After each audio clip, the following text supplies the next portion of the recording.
Just like the chode itself, you cannot be desensitized to the chode shot. Oh, that is something, if I ever meet him, I need to write down so Sir Ian McKellen can say that to me. Hi, I'm Steve, and this is Then You Ruined It, a podcast where me and Jason try to get through just 20 minutes of human interaction without, well, ruining it. Buckle up, folks. It's gonna get bumpy.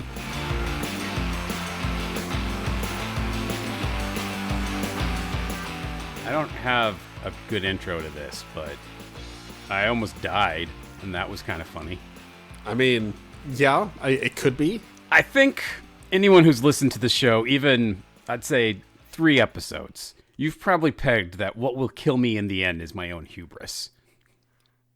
Sorry, I didn't mean to nod so hard, but yes. Careful, your headphones are falling off. Yeah, no, my apologies. Yes, I've had thought of that at one point or another. Do go on. So, over Christmas, we went back to Utah to spend time with my family. It was a wonderful, wonderful time. Had a great 2 weeks there. And one of the things that my wife really wanted to do, and I thought was a great idea, was take the kids skiing because they've never been. When we lived in Utah, we literally lived at the mouth of the canyon that you would drive up to go to 2 of the most famous Utah ski resorts. We never went to those ski resorts to ski a single time. My wife had only ever gone skiing once, and that was when we had very first been married. And I have never skied. I have snowboarded a bunch. I'm a snowboarder because I'm extreme from the 90s. And, but snowboarders and skiers get along now. We're allowed to intermarry and stuff, so it's fine. And so I was like, yeah, that'd be way fun. I'll go snowboarding. You guys can all learn how to ski or snowboard, whatever you want to do, and it'll be awesome. So we decided to do this, and the ski resort that we decided to do was only like 45 minutes from my sister's house. So she's like, oh, why don't you take my 3 oldest kids? And we're like, sweet, awesome. They can all get in the car. We'll take them all up. This will be good times. So we all go up to the mountain. And they are all taking ski lessons except for me. I am an experienced snowboarder who 20 years ago did this occasionally. But I'm pretty sure that it'll be just like riding a bike, and I'll get back into the swing of things as soon as I get snow under my feet. Now, listeners are probably like, geez, Steve, you've been talking for a long time. Shouldn't you throw to Jason to see if he's ever skied or snowboarded? I know he hasn't. It would just waste all of our time. I mean, but I'm pretty sure it's been on this show before that my wife and I have a pact after we both went roller skating and nearly died, both of us, separately, that we would never ask the other to put anything on their feet that would cause, great deals of speed that is uncontrollable to occur. And we like to keep things spicy in the shinny marriage, so we've strapped things to our feet all the time. Sorry, that's not where I thought that was going. We like to keep it spicy. We like to strap on. Whoa. After dark, kiddos. It is bedtime. On our feet. Oh, okay. That could still be. It's that meme of wait. It's kombucha all over again. Oh, gross. Well, maybe. So, get everyone hooked up with their skis, got their boots, helmets, everything. Get them to where the class meets. And before we got there, I looked at the map of the area so I could see all the different routes that you can go skiing. Now, are you familiar with the standard ski difficulty rating system? Thanks to the skiing and snowboarding video games, I believe so, yes. Like Black Diamond and stuff like that? Yeah. So it starts with green circle, and then you can have multiple green circles, and then blue squares, and then black diamonds, and progressively more and more black diamonds. So I looked at the map and I'm like, okay, I've been here once before. It was 20 years ago. I remember there's a big, long, easy thing off the big ski lift. If you go up there, there's a straight down way, and then there's a long around the back way. And I remember going around the back way was very long and very peaceful. And I'm like, okay, that'll be good, because I don't want to do stuff on the bunny hill, because that's where my family will be at the end. They're going to ski. They're going to do lessons for 2 hours. Then we'll be together for 2 hours. So they'll have to stay on that hill. I'll go on that hill later with them. I want to, go and enjoy myself a bit more. So die alone. dropped them off, and their thing was right by the ski lift. I'm like, sweet, I'm going to get on this ski lift. And I go and I get in line, and the line's really short.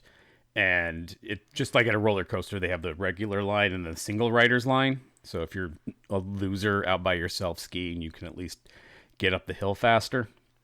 And I get on the ski, or I get in line, me and another single rider, we get in there, and the people are just like, move, move, move, move. Like, wow, you're really intense for I know this is like where people go for like the more experienced stuff, but it's also where you go for the easier stuff. Like, there's got to be plenty of people who are just like getting used to skiing again after 20 years. But, I get up there all the way to the top, and I look around. There's not a lot of people up here, and they're all just like strapping on their stuff like they know what they're doing and just zooming down the hill. I'm like, okay, let's look around. Where's that easy one? I took the wrong ski lift, Jason. There was no easy one. So, what'd you do about it? I rode my edge all the way down like a weenie. Okay, what does ride your edge down the whole way? Does that mean you pizza when you're supposed to French fry? It's the snowboarding equivalent of that. Like when you're snowboarding, you can't French fry or pizza because you've just got that burrito. It's your only option. Yes. It's burrito. But what you can control is, are you eating the burrito like a hot dog or like a sandwich? And I went down sandwich the whole time. Normally you're supposed to be shifting back and forth and sliding and grooving and like really just flowing like a sexy snake down that mountain. Not me. I'm standing straight up going, I don't want to fall. I don't want to fall. I don't want to fall. As I went down the hardest slope I've ever done. Even when I skied all the time, I never did this intense of a slope. I only ever did the very easy ones. This was literally the most intense one I've ever done. And it was after a 20-year hiatus. Memory's a hell of a thing. But I survived, Jason. That's the thing I want to tell you. You can strap things to your feet and just handle them like a sandwich, and you'll survive. Yeah, but that doesn't say, like, strap something to your feet and go on an adventure. You're saying strap something under your feet and then get way in over your head and go down like a pussy. No. That doesn't sound like, ooh, the thrill. I can't wait. I got the thrill of accomplishment. I wasn't sitting in the lodge all day. I had so much confidence by the end. I'm like, hey, I can still do this. If I ever get into a situation where I feel like I'm over my head, I can just ride my edge and it'll be fine. I'll be safe. But I could do that. I could put on skis and then go up the ski lift and be like, oh, I don't actually want to do this. Okay, I'm just going to like sit on my ass and like slide down the hill. It'll take me 5 hours, but at least I did it. There's like 4 degrees between doing the butt scoot and riding down on your edge.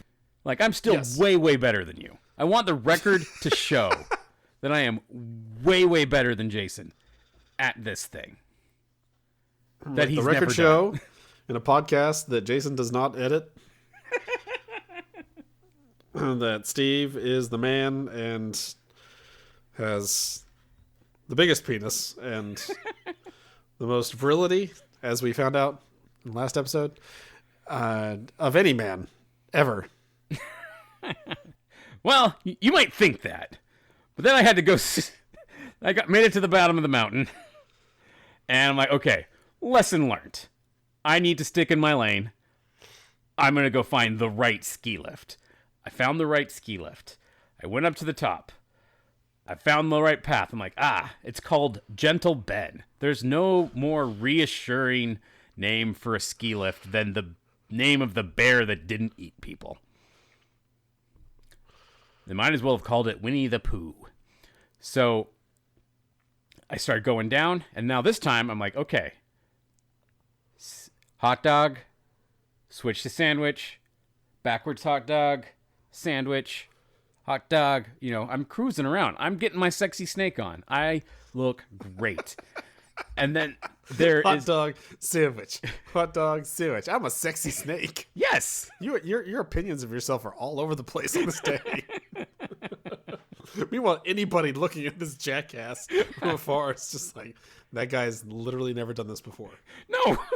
They're thinking, hey, that's a person who probably did this 20 years ago and is getting his groove back. Good for him. He's not awesome, but at least he's trying. And that's all I want. There. That's all I want people to think of me.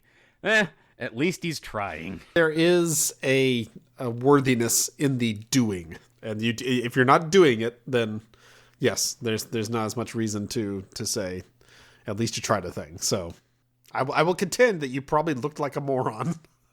You didn't look nearly as cool as you thought you did, because nobody ever does. But you did it. Well, I was watching like young studs swoon by me. I was not expecting. I'm not like going out there to hit on snow bunnies. I don't think I look amazing. I'm not doing 360 no looks grabs.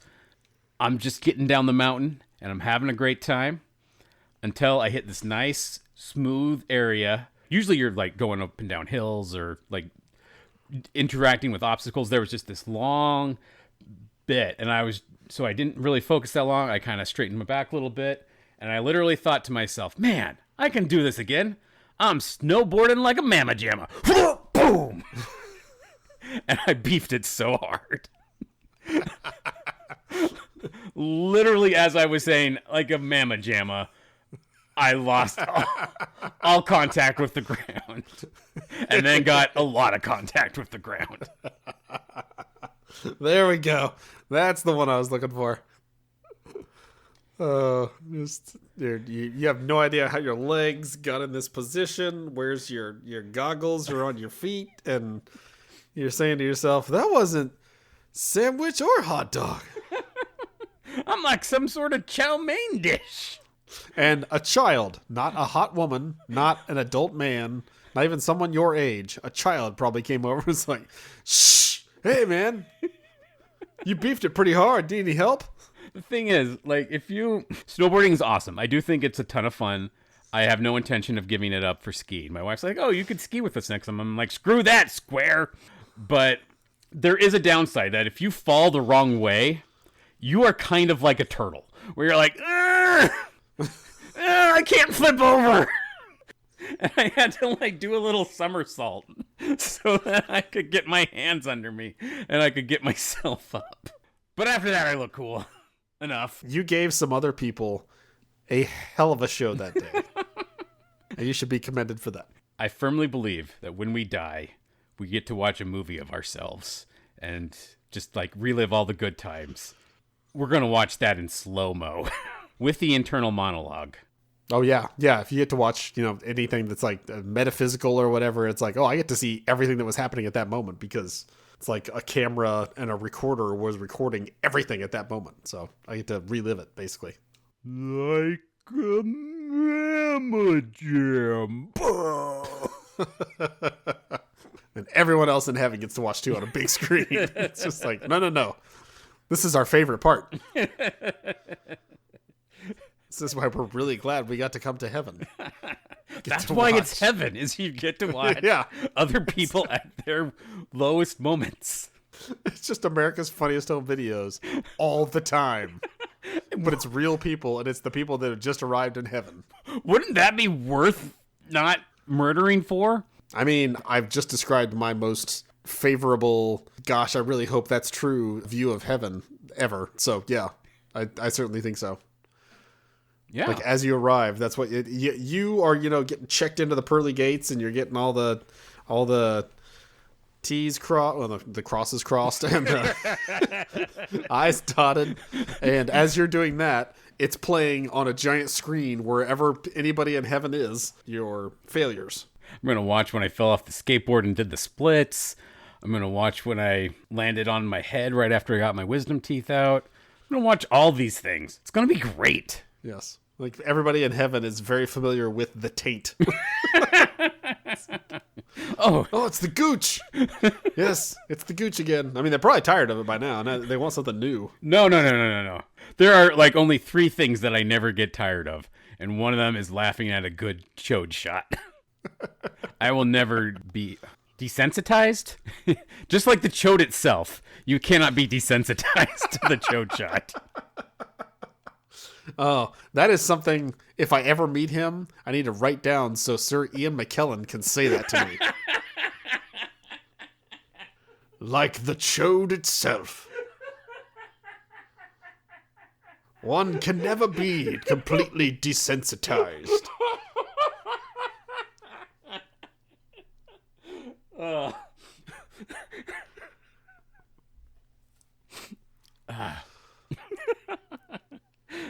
Oh, that tickled me.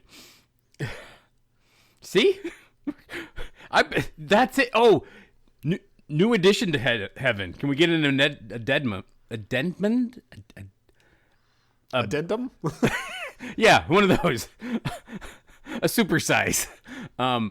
We get to pick our narrator. So if you want like David Attenborough or Morgan Freeman or Patrick Stewart, any of these guys, they'll narrate every time you got hit in the wang. And it'll be so good. I've got mine picked out, and it's going to be a wild card. Okay, lay it on me. I want the little tiny meek guy that plays Piglet.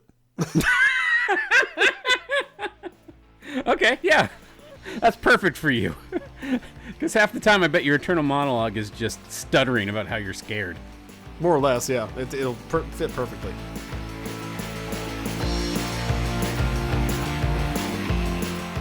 Thank you for joining us for another episode of Then You Ruined It. If you enjoy our flavor of nonsense, please like and subscribe wherever you found us. And please share with your friends and cooler family members.